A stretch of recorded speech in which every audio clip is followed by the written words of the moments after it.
The past 4 days, we've battled freezing temperatures, rain, and fog. In the distance, we've seen Mount Washington completely or partially shrouded in fog. Today, we're hiking towards a clear view of the bad weather station.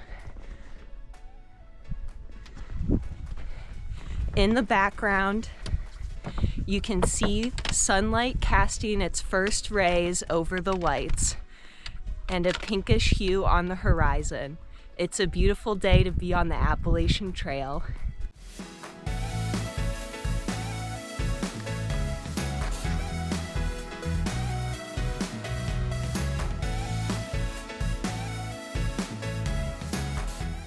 Good morning. Welcome back to the Appalachian Trail. So the rumors are true, New Hampshire is tough. In bad weather, the climbs are brutal. In good weather, the climbs are brutal and rewarding. Welcome to the Whites. They're called the Whites because you can't see a dang thing. Franconia Ridge hit us with winds that stole the breath from our lungs. Mamma mia, that's a spicy wind chill. In the Whites, we experienced several days of rain that made rock scaling even harder with slick, wet footholds. But the bad weather broke just in time to summit Mount Washington. The night before, Half Boot and I were selected to work for stay at Lake of the Clouds hut. In exchange for taking out the kitchen staff's compost, we were able to sleep in one of the only shelters located in the Alpine Zone. It allowed us to summit Mount Washington for the sunrise in perfect weather. No clouds, no rain, and most importantly, no tourists. Just a couple of thru hikers enjoying the views. Because of the clear weather, we continued to summit Presidential Range peaks, even though there's side trails off of the AT. Peak bagged! Take that, New Hampshire! At each peak, you could look southbound and see the entire ridgeline you had just hiked. Started there, went over this, down that, and up this mountain. Another notable section was Mahoosic Notch, the final boss before hitting the Maine border. This mile of trail is a field of boulders. For a couple hours, we scrambled, we climbed, and we wiggled our way to the end. That way? Yeah, go through the crack. I'm gonna fit. Okay. Maine has been a blast. There are communal canoes at nearly every mountain pond. Our friend Micro has been carrying a fishing rod for a few states, so we've enjoyed paddling him around as he casts a couple lines.